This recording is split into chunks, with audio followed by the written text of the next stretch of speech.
Hello and good afternoon. My name is Kathy Nafnagel, and I am the content manager here at GiveSmart by Community Brands.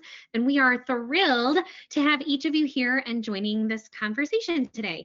During this episode, we're going to share some anecdotal examples as well as a little bit of kind of customer insight that demonstrates that organizations that continue to win are innovating and are really truly having some big wins with sponsors. So joining me today is our own Patrick Lohr, Director of Customer Insights. And I know he's kind of actively talking with customers often, so he'll bring some really interesting stuff to the table. And we also are joined by Brandon, Director of Marketing for GiveSmart, who has an extensive background in fundraising and spends a lot of time kind of looking at those customer insights. So before we dig in, I just want to say welcome, Patrick and Brandon. No, excited to be talking Thanks about for having this. us. Perfect. So before we dig on in, you guys, all of our listeners should be seeing a poll. And so we were just kind of curious, what describes your sponsor planning the best? Are you sticking with what you've always done and how you've always done it? So are you kind of baked and ready to go? Are you expanding with new campaigns as we've ironed out? Are you exploring new opportunities and looking for new ideas? Or are you feeling a little uncertain on what direction we're taking? So while everybody is giving those answers, I guess, Patrick, I know that you're, like I said, very much dialed into with customers and dialed into kind of the conversations around what we're talking about today. So can you tell us a little bit, I guess, about the financial health of nonprofits? Yep, absolutely, happy to. And I think we have a lot of different data sources, but I think one of the more intriguing and insightful ones for me lately was through the Fundraising Effectiveness Project, which is ran through through AFP, where it talked about that, it's a surprise, I think, to nobody, that individual giving declined in Q1 of last year, but really from that moment on quickly grew throughout the remainder of the year, and actually by the end of the third quarter, that giving across all of the different groups, whether that's a small, mid-level, or major donors, had actually increased year over year through 2019. And in particular, that general donors, which is defined as people who gave $250 or less, actually outperformed major donors, which is the first time that had happened for a while. And even though major donors grew by about 7%, still kind of some more growth on the smaller level. But the overall, across the board, donations remained the highest that they've been in 5 years. But the one thing that stuck out, and I think is very pertinent to the conversation we're going to have today, is that new retained donors are down about 10%, meaning that donor loyalty and recurring multi-year commitments will be key, which I think translates not only on the donor side, but to sponsors as well. Yeah, no, I think all of that really speaks to the fact that people are willing and able to give, and we just have to kind of figure out the best way to ask, right? So looking at these responses, does this surprise you, or is this kind of what we were expecting? It's what we're expecting. It's always good if the first category would have been the largest, would have been an awkward rest of the conversation. But I think, especially with some of the things we're going to go to, it's always great to see people kind of open and willing for opportunities and new ideas. And I think kind of that innovation and creativity and thinking outside the box is some things that hopefully people can take away from today's call. Right on. So we'll just kind of dig into the agenda.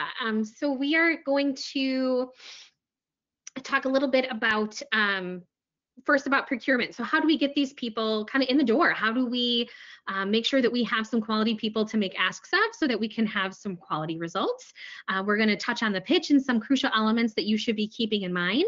The team, both Brandon and Patrick, will be sharing some general tips as well as activation examples that stand out and that you could add into your existing options to revamp your offerings. And we're definitely going to end with a thank you and stewardship piece, because we know that that is so important to keep people engaged with you.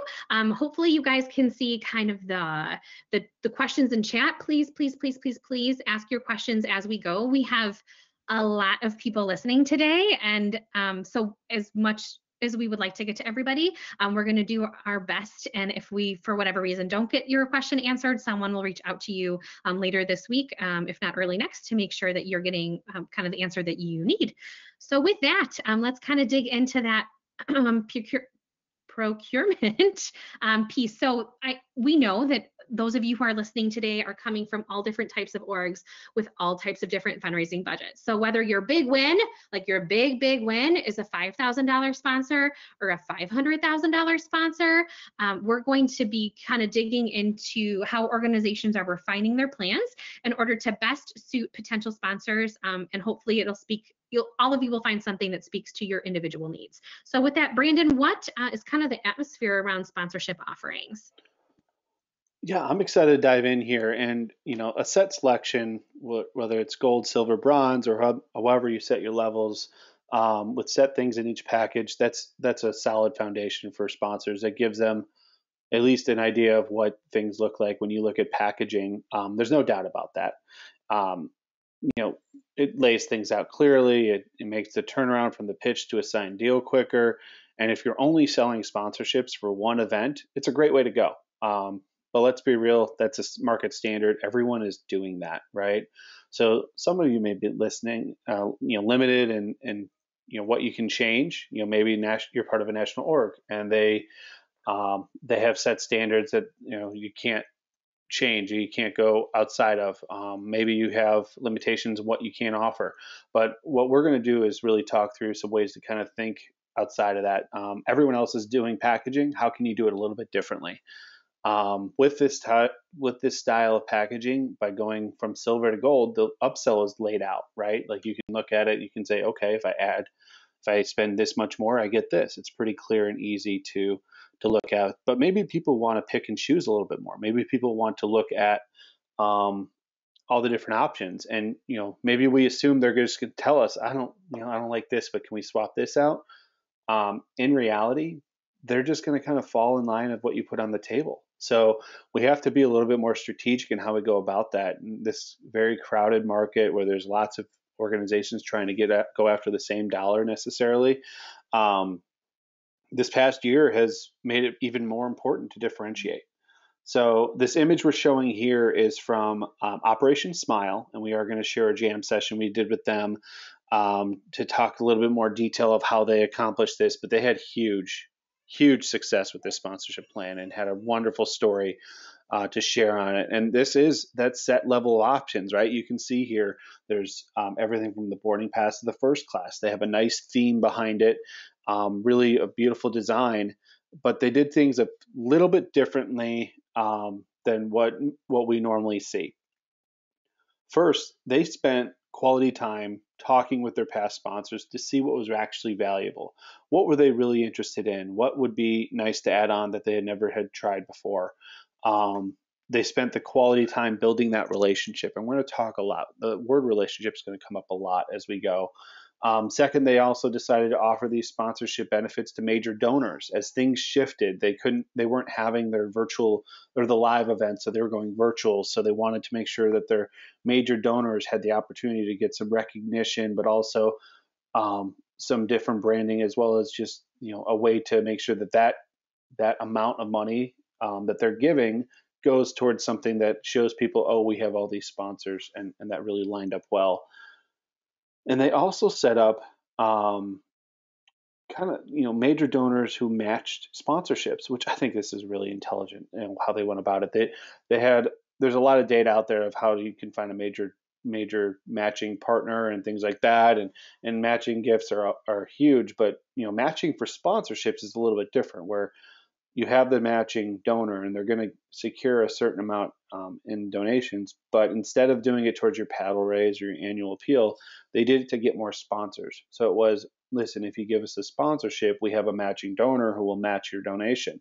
So it was a really nice way to kind of bring maybe potentially some sponsors back that were on the fence, and also look at how can they bring in some new opportunities by kind of positioning it as, listen, this is going to kind of benefit us even more than just your donation.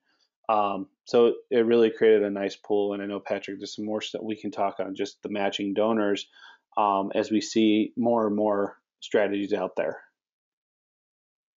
Absolutely. I think that is a good kind of tying the two together and, two of your more important constituent bases and groups, and I think bringing everything together. And, I think what's awesome as we talk about the procurement side of things is, for a very particular reason, we have the backdrop on the screen is, we've seen so many people really take a new approach and think outside of the more traditional sponsor packaging and really view it as a menu. So, kind of giving everybody the opportunity to be the person you might hate at a restaurant ordering and asking 5,000 questions or what's this, what's that. But I think really trying to see who is a good fit and what would be valuable to their brand. I think the example, Brandon, you had covered previously, that's one of the things that organization did a great job of, is really listening and listening to what the value was. And I think, there's an article that we were looking at earlier this week that I think anybody with parents will resonate in Psychology Today, called "Why We Hate People Telling Us What to Do." And there was a quote in there that resonated, which is, when people feel their choices are restricted or others are telling them what to do, they're sometimes more likely to rebel and do the opposite, which is a term called psychological reactance, and kind of produces in people the negative thoughts, and it can lead to anger, hostility, and aggression. And that is the complete opposite of what we want to associate with an organization or you as a person. But I think making it where sometimes, yes, you need a prefix menu and you're going to have kind of more traditional guidelines, but making sure that you also kind of have some more a la carte options and give people the ability that, hey, if they can't come in at 5,000, could they do something at a smaller level that maybe is a little bit more authentic to them. And I think create a scenario where you're giving people the ability to decide for themselves what is good for them. And I think that brings empathy into these conversations, which obviously in the nonprofit space, something that everybody listening here has in spades. And so I think, making sure that really comes across, in it, and giving people that. And then the other thing, with it is making sure that you really bring with that your own mission and stories, and kind of that elevator speech, for lack of a better phrase. Because I think, if you bring that and show people who you are, and then you give them as well freedom of choice, I think you put yourself in a position where you're likely to get a yes, which is also the name of the goal. But I think, don't feel that you're boxed in, and try to think of some of these creative ideas. Kind of a gold sponsor, for example, they get to pick 4 or 5 different social media posts on the platform that they would want, or they get to choose where their logo placement is, and kind of, I think, bringing people into the equation a little bit more and make them an active part of the conversation, I think is just things we've started to see organizations adopt, and for one, I'm excited to see where they go, because I think it's led to a lot of creativity and ingenuity, such as is what we looked at in some of the other examples. But Brandon, I know you spent a lot of time on this side of it. So what are some of the things that we're seeing when people actually connect with their peers, that maybe can offer some ideas or benefits to folks? For sure. So this is one of my favorite things to talk about, because I think I've done 2 or 3 webinars where I've brought up this topic of just the doing the work and the research. There's a few different things that I'm going to discuss here, but I'm going to start off with thinking of we have GiveSmart community, which is a great place to share with your peers, network, and get some perspective of what others are doing. But it doesn't mean you have to be part of just a community to do that. You could also do something that I call like finding the sister city organization, or finding organizations of the like orgs and networking. Connect with them on LinkedIn, see who's sponsoring them, and then find the similar organizations in your area. It's so important to do the research, because if you get one step ahead by doing a little bit of extra research, that's going to allow you to do that. And creating that network allows you to share the information. Like, we should not be protective over what our sponsorship offerings are. The more people who see them, the more likely it is you'll get feedback, and the more likely it is you'll get some ideas. And this is something that works for organizations like Kathy mentioned earlier, whether you're trying to get a $500 or $5,000 sponsorship or a $500,000 sponsorship. It's key to have those relationships both across the industry and the locations that fit with what you're focused on. So if your organization is very focused on cancer research in Kansas City, look for organizations of similar size and that focus on that, and see who's sponsoring them, and ask them what worked. What did those organizations really enjoy? They're willing to connect. We've seen that with the experience we've had with community, and really a strong relationship can be formed there. And you never know what ideas come from just that shared brain space. I mean, Patrick and I spend a lot of time just collaborating, and we get a lot of crazy ideas, but some good stuff comes from that. So using the like mind strategy works really well.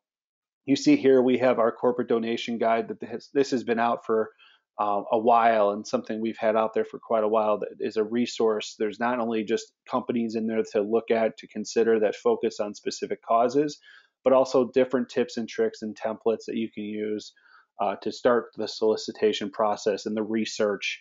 It is so important to look at the types of organizations that are sponsoring in your area. I can relate, like, there are organizations that are just not sponsoring right now because of whatever the case with their financial situation. But the key thing is that you have the opportunity to maybe look at some new refreshed packaging and refreshed opportunities to re-engage either new sponsors that maybe just weren't ready yet, or to try and bring back some people that maybe you lost a few years ago but are in a different situation, or are looking to get more involved in the community.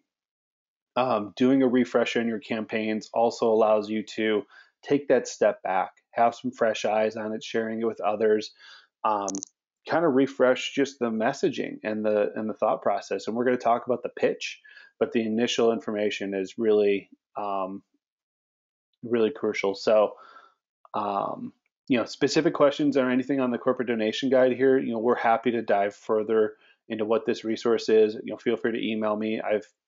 This thing I've worked on and been part of for 6 years. Really something that's a nice resource, and something that we try to keep up to date for everyone.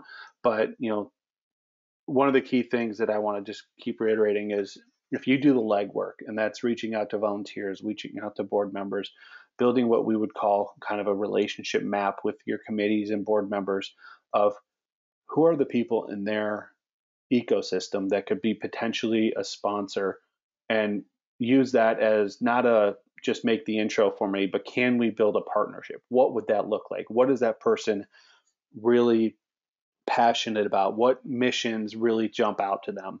Because when you're looking at doing maybe some mining on LinkedIn, or doing some relationship mapping, the questions aren't how much money they have. That's important, but it's also, what's the hook? What's the reason? Why do they support certain things versus others? Why haven't they supported in the past? Those kinds of questions you can get if you start really asking the questions and doing some research. One final thing with LinkedIn, I'm very passionate, as many know, about getting on LinkedIn and making sure you do some networking, but do the networking for people. Leukemia and Lymphoma Society has a great model for this that I've shared in the past, where they will, in advance to trying to get a sponsor or a candidate for some of their campaigns, they'll do the legwork for their volunteers, their board members, their committee members, and they'll go in there and they'll do, okay, here's 5 people that we think are really in the realm that we want to attract. What are your thoughts? Are these a good fit? So if you spend the time, that's going to set you up for a much better pitch and much better candidates as you go forward. Patrick, I think you had a thought here as well, right? I did, and I think it goes perfectly off the relationship, Matt, that you made a comment about, which is my father-in-law is a restaurateur, has 3 restaurants in a suburb of Detroit, is definitely not a national change or anything in that regard. And so I had the chance to talk with them earlier today. What are some of the things that when organizations approach you, what moves the needle or gives people a higher chance or not? And he said something that was so simple but resonated with me, which is, if it's people who come into the restaurants, if I've seen them, if I know, if their face is familiar, I'm infinitely more likely, regardless of the economic situation, to try and support what they're doing, because I know that person. They're real and a real human being to me. And I think, Brandon made a great point about, talking to the board or volunteers or even those who have benefited from the organization. And, especially if you're a smaller organization trying to acquire sponsors for the new time, I think, it's something that's of immense value to, where do you like to go? And what are the places that you patron? And try and, it's going to be so much easier to have those conversations, especially as we transition into kind of the pitch. If you're authentic because you value that establishment and you've used their services, the likelihood that they're going to support you goes up, because they know that you know what they're about. And it's something that I'm happy you said, because it made a lot of sense to me. And I think something that is maybe overlooked is the human connection side of it. And I think, looking inward before you go out to give yourself the best position to succeed, for sure. Yeah, and I'm going to wrap up here with one other thought. So I didn't do this, and this isn't in a vacuum. This information is not just coming from, us spouting it. I did some interviews with some former colleagues, and for many that know, I worked in the sports industry for many years, and I reached out to a few people who transitioned. They were selling sponsorships for sports teams, and now they're doing sponsorships for nonprofits. One at a major hospital in Kansas, and I interviewed him today, and one of the things that really resonated today as he was talking is, would you rather talk to 5 people that are really a good fit and passionate and have are interested in building a relationship with you, or would you rather try to reach out to 500 people who may give you $1,000, where those other 5 people may give you a total of $500,000? What's easier? What's your time? And we all know our teams are smaller. Our teams maybe are time constrained. So think about what can we do with the pre-work, the research, and all that can really help you jump out and get the right people in there. And it's not easy sometimes, but getting a couple will help make it easier the next time. And then I think we'll jump into pitching. We sure will. I appreciate, what you said there kind of at the end, that doing the legwork and definitely leaning on people who maybe have these relationships and trying to make those connections for them is just invaluable. And also, to Patrick's point, like, maybe start making that introduction, ask when you're paying your bill, or if you're a company, when you're paying your vendor invoice, right? Like, there are people who are willing to have the conversation with you if you kind of leverage that opportunity and or leverage it for or on behalf of your board and your volunteers.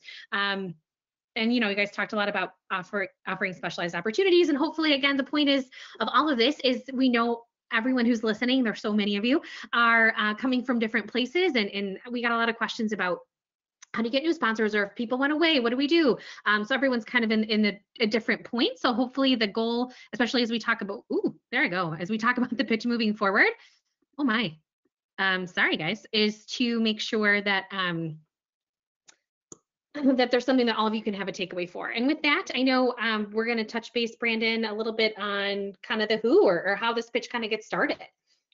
For sure. And this is obviously, we can't cover every little piece of the pitch in here. We're going to touch on some main points that really bring your pitch to a sponsor up to the next level. And key thing is, you don't have to do all of this. Try a couple of these things. But as we look at the who, the person who holds the relationship should be in that meeting, whether they're a board member, they're an employee. That sounds obvious, but oftentimes, we ask for the introduction and then the relationship person kind of falls off. That sponsorship pitch should not be a blind date. It should be, something where it's building that relationship for the primary person on your side and the person on their side, whether you know that person or not.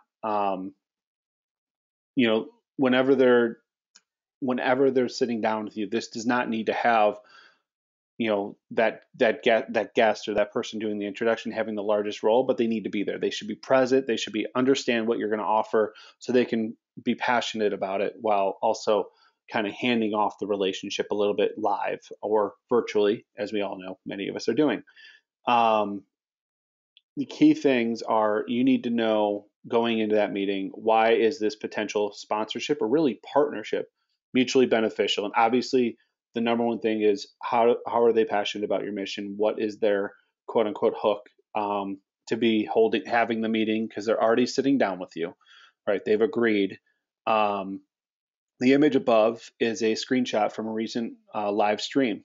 Community Speaks Out in our listening audience today here even, and the video itself had a mix of pre-recorded speakers, mission information slides. There's no reason you can't repurpose something like this to highlight your mission deliverables, tell that story, and showcase to your sponsors the impact that you're making in the community. If you're a smaller group and you don't have the capacity to do a big production like this, you can still do a video, a simple video of your executive director talking about the impact. A thank you for sitting down. It takes a little bit of time, but it's well worth it. And Patrick will share some of those examples But as I sat down with Sean today and we were talking about the initial start to a pitch, and being at a major hospital, it's different for him. But he said, I tell the small organizations that we work with and some of the boards I'm on, the number one thing you need to do is sit down and listen, understand where they're coming from, practice what we would call active listening, because what's going to happen is you're going to find tidbits that really help you create an authentic relationship that's going to be different than all the other organizations that are soliciting them for a $500 sponsorship. It may lead to something bigger. It may take more time. If you are just going for that, again, if you're just going for that one event thing, the relationship is a big piece, but your packaging is going to be the end all be all information there for them. If you're just looking for event sponsors, if you want to expand beyond that and look at year round options and things like that, the relationship is going to be a key piece. When it comes to some successful additions our customers are making in their pitches, I'm going to toss over to Patrick because there's some really cool stuff we've seen lately. Absolutely. And it's, as we talk about the pitch, I put myself in the mind frame that, we're talking about an episode of Shark Tank, because I think in so many of those conversations, it almost has that same feel to it. But, we're talking about, or what are these things that regardless of your size, can go. And what's awesome is, similar to some of the examples, most of the examples we have today are from organizations that are either newer or smaller. And I think, a little bit more, it's easier to move a small ship than it is a big one sometimes. So I think it's great to see some of these smaller organizations in particular do this stuff. But, overall, I know a lot of people talk about Zoom fatigue. I, for one, have PowerPoint fatigue to the nth degree. And so I think, it's obvious to make sure that as you're approaching these organizations and, about potential sponsorships or even renewing, to go, that you have a co-branded pitch deck. And really go beyond the front slide, having both of your logos, and include some different social media posts with accompanying visuals. Or, I think Brandon made a great point of showcasing the impact. And again, when I was talking to my father-in-law earlier, he had an example where an organization came in and had a great speech about, hey, what the organization does. And then he asked, hey, I'd be interested in supporting you, but can you tell me where the money goes and what percentage goes to your programs, versus some other things? And the person was frozen solid and is a business. He is not going to support a person who can't answer those questions. So I think making sure that you understand that, you provide some of that information, and really also showcase that you understand their business and can help create value for them. And really make sure that you approach it and where they take away the impression that you're viewing this as a two-way street. And so, outside of PowerPoint, there's different tools. I know we use Turtle or Presio. There's a bunch of different things. But even as simple as the same way during a donation ask, you would have a speaker come up, or, in a virtual setting, have them give a video talking about the organization's impact.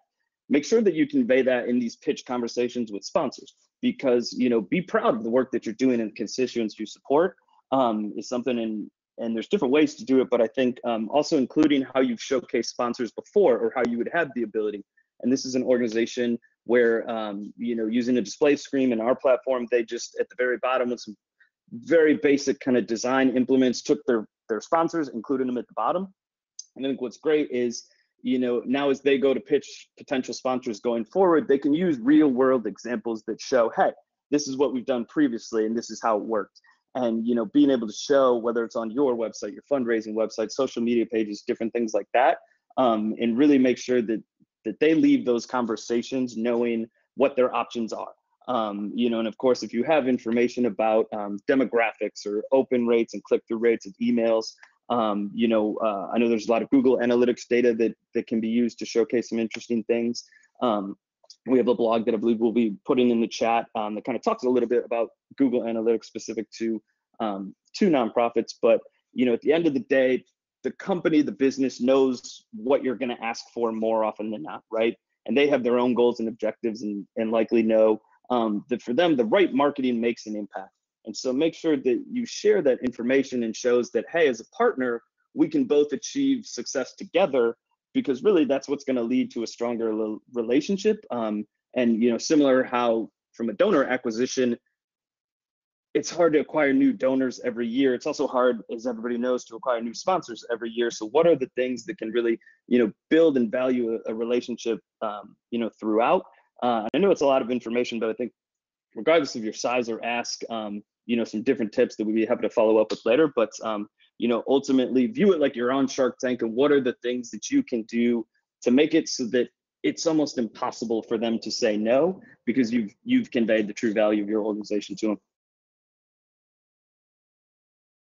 No, I think that's really true. And your point to, smaller ships are sometimes easier to navigate, that if you are a smaller organization, maybe you don't have the name recognition, so you feel a little bit like you're not going to get paid attention to. But as you lean on those volunteers, those board of trustees members, to make some connections for you, or do a little LinkedIn looking to see what connections they have, you will find that putting in some effort on that pitch deck. I mean, you can be the biggest organization in the world and the communication can be terrible. I think we all have seen that. So if you put in some effort and invest some time and energy, we have seen customers have a lot of success. And a lot of the examples we're about to go through are creative and exciting, and they're not from big organizations. So with that, we're going to talk a little bit about using the tools that you have. Yep. I think more than anything, as any good carpenter would do, use all the tools available in your toolkit is what we want to advocate.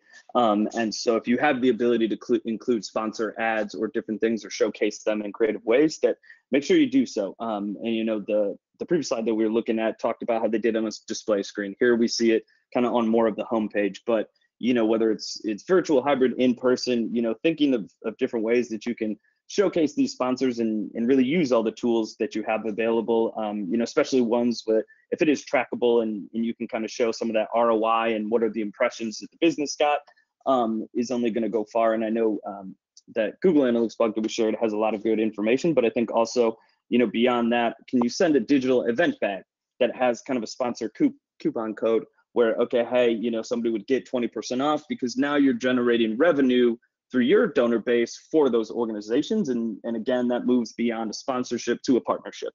And I think, it's much more difficult to change partners than it is staying sponsors. So I think, similar to these real world examples, we have a slew of them. But I think figuring out what are some add-ons or different things that you can offer again, and then, letting people see what value they get, and making sure you got all the tools at your disposal. And I think one of the cooler ones on the next slide that we've seen is one of the more memorable kind of activations that we have for an organization called Walk with Sally, where they worked really hard to give genuine life to their event. And so they featured sponsors in some creative ways, from some exclusives, to a live concert that they did that was sponsored. And they had an alcohol distributor who sponsored these kind of at-home party kits, which we've seen people do both with cocktails as well as mocktails, but doing something that ties to the theme of the event. As the first slide Brandon talked about, it was an aeronautics kind of theme, and they made their sponsorship levels. And I think for this one, what are the things you can tie to the theme? But I think it was cool because it was just outside the box. And I think, regardless of what these sponsors are, what are some of these different things that, hey, sponsored this program or this portion of the event, as well as how can you make it a year-round opportunity? So for this particular one, let's say this ran in the winter timeframe. Could you follow up later with a spring or summer event that has more seasonal mixers or menus, and kind of build on the work you've already done from the start? And if you have something that's a scavenger hunt or a virtual 5K, can one of the stops along the way be part of a sponsor? I think we see that a lot with golf events where there's whole sponsors. And I think it's taking that same ideology and moving it to this virtual and hybrid space as we see here, because, a year-round kind of layered theme add-on, is going to keep those sponsors engaged all across the board. And speaking of year-round options, Brandon, I know you got particularly both excited and excited with some of the examples that you have in that regard. Yeah, and we'll start with excited because all year round is an option to any type of organization to do some type of sponsorship. So this is an example from a local high school, and obviously schools have more of the signage and things, opportunities. Signage can also be transferable to virtual opportunities in regards to social media. So what they did here is they sold sponsorships for custom signage in the gym, custom signage in the on the scoreboard, different recognition there. Just as the year goes along, recognizing their local community sponsors, recognizing the organizations that are getting behind their marquee event, even if that marquee event is not determined necessarily.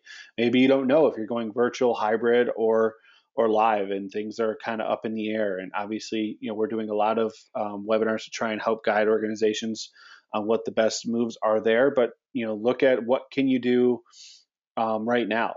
Who can you partner with? Can you set up a special night for fundraising behind one of the sponsor packages? Don't just look at, okay, I need sponsors for my marquee event in my gala. I need to look at what corporations in the area are looking to support me and willing to support me, but I don't know what I'm going to do event wise. And this is one way to think about that. And then the next one is even more fun.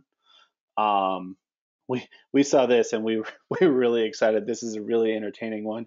So what this is the most legal way to egg someone.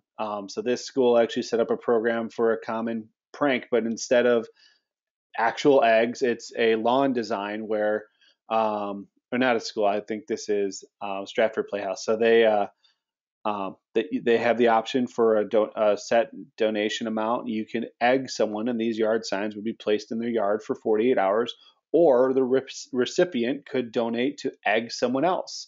Fun, clever way, and you can see their sponsor signs alongside here that are kind of supporting it. You got to find something that fits your organization's personality. You got to make sure you're doing things that are legal and all that, but it's a fun way to have some sponsor visibility, the encouragement to take pictures, to have it posted on social, and then thinking of, okay, what is one way we can stand out? And this is one way that Stratford Playhouse decided that they could stand out, and it's probably something everyone's laughing at, right? Because who would think that you can run a campaign around egging people? But it is an effective way to bring sponsors in as well as have a fundraiser behind it. And this is not tied to any key event, golf tournament. None of that is required to be able to run a campaign like this. And that's the big thing, right? Sponsors also have their own personalities behind their brands, and maybe this is something that can be even more fleshed out with one of your sponsors if they're interested.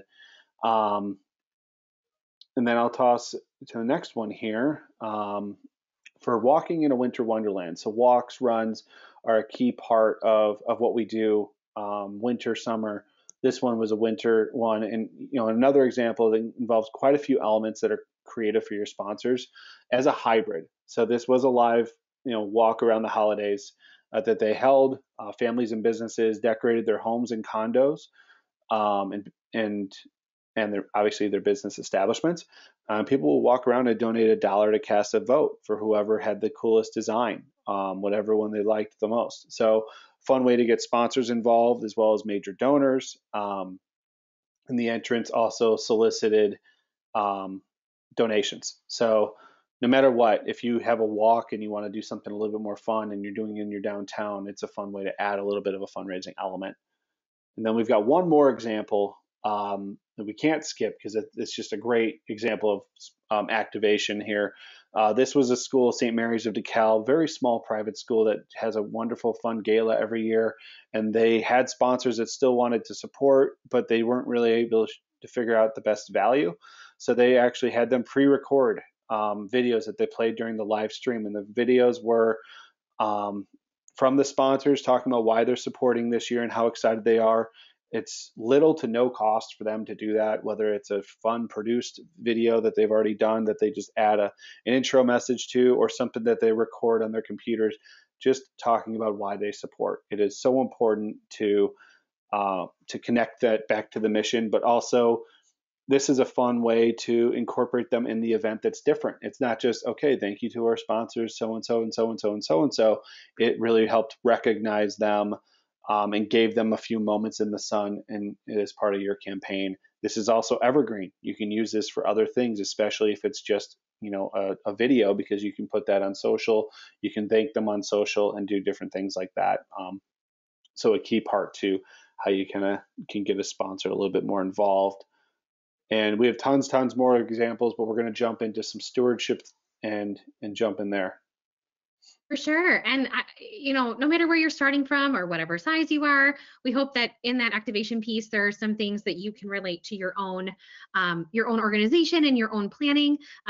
What we hear from, please also ask your questions now, because we're going to try to put them kind of together and make sure that we get as many answered live for everyone's benefit as we can. But we hear from customers often that their current climate definitely involves or needs a lot of creativity and trying, but we also know that it is easier, I think, as Patrick mentioned, to keep someone rather than to have them go away. But are people really finding a lot of success with retaining, or are people kind of dropping the ball? Yep, and I think there was an article that one of our customers actually shared, talks about, the article was "When Marriages Between Nonprofits and Corporations Sour." And there's a quote in there that the author put, and who has an extensive amount of background in the nonprofit space, is the problem is that while these relationships increase in number, they tend more and more now to become lukewarm efforts. And most corporate nonprofit partnerships work relatively well, but the expectations aren't terribly high. Nonprofits don't hold the corporations accountable for those promises because they're just happy to have the gift, of whatever size they can. And corporations have little incentive to stay invested because the relationship doesn't always benefit them. And it really resonated because I think, it's easier, as we talked about, to maintain a dedicated sponsor, donor, volunteer than it is get a new one. And so making sure that, you engage organizations, and it's a sentiment, that with a little bit of effort, you can master stewardship. It's not something that I think takes a lot of time, but as with anything in life, making sure that you and your organization block time on the calendar to reach out with mission information and keep them active and things of that. As well as if you're looking more at the year-long model, and I think the nice thing about that sponsorship video, or commercials rather, Brandon just talked about, is it can be used all year round and benefits both sides. And so if you can talk about, some year-long ways that naturally what you're going to have is more stewardship along the way. Because, if every interaction is, where is the check? I need this from you. I need this, what are the sizes? Then it becomes a transactional relationship versus a human relationship. And so I think that make sure, you bring the human element and, invite them to other things. If you do have, a volunteer meeting or some other things, is kind of let them see behind the curtain, so to say, of what your organization is doing, not only from VIP type events, but just, every day kind of lunch and learns or something like that, that give them a chance to really see and feel the value that the organization provides. Because if the communication is during one short time, then inevitably it's going to lead to more asking and asking and asking and asking. So I think, trying to make it so that you take those efforts and really put them again in a position where it becomes almost impossible for them to say no, but you got to, do a little bit of legwork to keep that value high. I think, everyone who's listening came here eager to learn something, and hopefully you to have something that you can take away to apply to your kind of sponsorship planning as you move forward. So some key takeaways that we hope you got: that you have to start somewhere. There is a lot of shifting and changing, and we're in extended uncertainty, but you don't know the answer unless you ask. So make a list of what you want to accomplish and pick something to start with, and that's kind of taking the next right step is good advice in general, right? And if there's someone who you have identified and all the stars are lining up, so you have a good connection because you did that LinkedIn mining and you saw that your board member went to college with someone from a top company you want to go after, you definitely should still invest the time and energy in the pre-work to have a solid chance. The relationship that is being held isn't necessarily going to be enough. And then lastly, create those flexible packages that any sponsor can find options that align with their goals. So make sure to give them the easiest opportunity to say yes. And when you get one yes, you're more likely to get more, right? So as those questions are coming in, I do just want to say that we mentioned GiveSmart Community. If you're looking for second opinions, if you're looking to talk to someone from across the country and you don't know really where to start, GiveSmart Community is the place to go. So please check it out. And if you were hoping for or are inspired to get a little bit more specific information as it relates to your organization, or we talked about some platform functionality and you want to know more about that, we would love to tell you. So, by all means, join us for that virtual conversation, and there should be a link in the chat. And now we're going to some Q&A. So Brandon, I think, someone asked, and we've got this a little bit. Do you have any recommendations for finding sponsors for new organizations that really don't have much name recognition at all? Yeah, name recognition is not the number one thing when it comes to sponsorships. It's more so tying your mission back to the mission and cause that a sponsor or a company may be interested in. My first recommendation is to start doing some homework.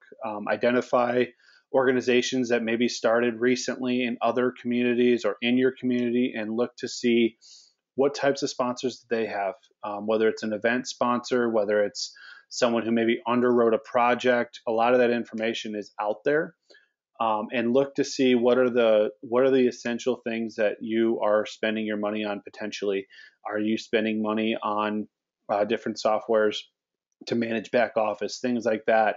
And are there vendors? Is there a tech support vendor that you're using to implement your accounting? And I'm making this up because I don't know the specific case for each organization, but start networking through those different types of services that you're already using, and then tap into the community that's supporting you. It's crucial to get an understanding. And I mentioned LinkedIn earlier, and I know there's been some questions. LinkedIn, but specifically what I'm suggesting is through the board that you have in place, the volunteers that support you, I would actually spend some time seeing who they're connected to on LinkedIn and create a list of people that you see on there that are associated with companies that may be a really nice fit to sponsor your organization. And the only way to identify that is to have some homework done already. What are you looking for? Are you looking for event sponsors? Are you looking for a year-round sponsor? Are you looking for an in-kind sponsor? And do that homework. That will get you started. And then if you're already established and you're trying to replace maybe some sponsors that have left and aren't able to come back due to all the things going on, start looking at again sister organizations, but also look at organizations that have thrived in the area. And yeah, they're probably getting contacted by everyone else, but that's where the mission and the message and the homework is going to help you separate. Because if you can identify so and so organization is thriving, doing really well, they're trying to support the community, and we actually have a volunteer that works there, that's a huge win, right? Now, you're not going to always have those scenarios. You have to find those lower hanging fruit. But that's where I would start, and hopefully that helps. Trade-offs and things to get you started with getting some companies to support you are great. People want recognition for their business, and even if it's a small exposure, it's something. And get on social media, start talking about the things that you're doing, and have a presence before you meet with someone, because then they'll see the kinds of things that you're doing. There's a lot of things I just said there. Hopefully that answered the question. And then Patrick, I don't know if you want to add to that. Obviously, there's a lot of topics there. There is. I think the one that is kind of, this is the right moment. We have had a lot of people to clarify what we mean with in-kind donations. And so an in-kind donation is where instead of a monetary gift, to buy needed goods and services, the goods or services themselves are given, or products are donated. So I think the Walk with Sally example we had with alcohol or distributors and sponsors is a good example, where instead of providing a check or something like that, that they're going to provide the actual, in that case, the goods was the beverages. But so where you find people to, instead of writing a check, they're going to offer goods, services, and things like that, which I think, is something that we see people do very well, I think, with within their own constituent base as well. If you have somebody who's a supporter who happens to be a graphic designer or something, they can, instead of asking them for a financial gift, hey, would you be able to help us with some of these commercials or kind of other ideas? So I think it's definitely an area where you can get a little bit creative. Hopefully that helps shed a little bit more light in that regard. And there's so many people trying to start their own businesses. They might not have the brand recognition either. It's a great opportunity to partner, create that relationship, because as they grow and you grow, it's a huge opportunity. You don't need to be a major hospital in your community to build up and have some strong relationships. The relationship starts at the ground level when you're just getting started, and that's going to be a key thing. For sure. And I'm going to combine kind of these last two questions together. And they're similar to a lot of other ones we've been getting. But do either of you have any advice on if you aren't sure what your event calendar looks like? And I would imagine that many people listening are in the same boat. So are you going to have an in-person event? Is it going to be hybrid? Is it going to be all virtual again? You know, what sort of offerings should you give if you're not really sure exactly what everything's going to look like? And then to that end, like, are there any other virtual kind of event offerings that you can suggest, or any place you think that we can go find some examples? Yes, I'll answer both as best I can here, and then Patrick, I know there's some things that you probably have to add to this. When you're thinking of, whether you don't know if you're going to be in person or virtual, that's where your flexibility comes in. That's where you really need to have what I would call back pocket options. If someone is willing to give it a level, but they don't know, and you don't know maybe if you're going to be live, if you're going to be hybrid, if you're going to be virtual, start with the things that you can ensure are guaranteed. Every organization we work with that's done a virtual event, has said, virtual is something we're going to keep some essence of, whether it's hybrid or whether it's just really implementing the tech side. So look at, start with the tech, start with the things that are going to be online, start with the things that would lead up to promotion, start with social, get those sponsors in the door as you sort things out. The other side of it is, consider what can you do right now that doesn't have to be tied to an event. Not every sponsor needs to be tied specifically to an event. You can create a partnership through experiences, through volunteer opportunities, through even maybe they want to do a matching program within their employees. Different things, get them on board with starting somewhere. Get that first yes, as Kathy said earlier. And then for the virtual benefits, Patrick and I can talk about data forever, as we know, as many have experienced. But when you look at that, the number one thing is the exposure is more broad, and you have the opportunity to collect more data. So if you have Google Analytics set up for your, if you have a Google Analytics account, through GiveSmart, we allow you to be able to track the analytics and the different visits and the clicks and the things that happen on the site through the campaign. So that's one differentiator. If you have a virtual event and your sponsors are getting recognition, the recognition should be more evergreen, more video, more things that can actually differentiate them more, allow them to be more present without having to be present. So it's, record party or recorded event on site. If it's if the donut shop down the street is the sponsor, record a fun segment of your event at the donut shop. It doesn't have to be a blatant commercial. It doesn't have to be the logo on there. Create that partnership that also allows you to level up. So think about how you can bring more value, because if you start to do that now, that'll help you extend that. And then I'm going to toss to Patrick here. No, I think everything. I think Kathy had mentioned people asking about examples. If you look in the chat, I know there's a bunch in there, but also again, we'll be sending a full recording of today's call with some resources, and make sure to call out those examples. And one of the things we'll include, Brandon alluded to it, is we have some Google Analytics data that is part of the reason we feel confident on this topic. Is we have information in organizations that have the same thing that shows that more people are coming to fundraising campaigns than before. And so there's more eyeballs there, which for a sponsor creates a lot of opportunities and some avenues. Instead of 500 people being capped in a ballroom, you can engage your entire constituent base throughout the country, and that does some interesting things. But I think the other part about the uncertainty about the calendar is similar to many people, my mother instilled in me, honesty is the best policy. And so I think talking to those sponsors and being transparent that, hey, we're working on some things and here's what we're thinking. And before we talk about the a la carte kind of options and bringing some diversity to the conversation, is talk about your ideas and some of the things you're thinking about, and see does something resonate, does it move the needle a little bit? Because I think the worst thing, and what I would advocate against, is leaving crickets. And so I think, letting them know what your plan is, what you're talking about, even if it's not locked in, you're keeping that conversation, you're keeping the irons in the fire, for lack of a better phrase. So I think making sure that you don't, while you're trying to figure it out, you don't, okay, let me figure it out, then have the conversations. It kind of needs to be done in parallel, so to say.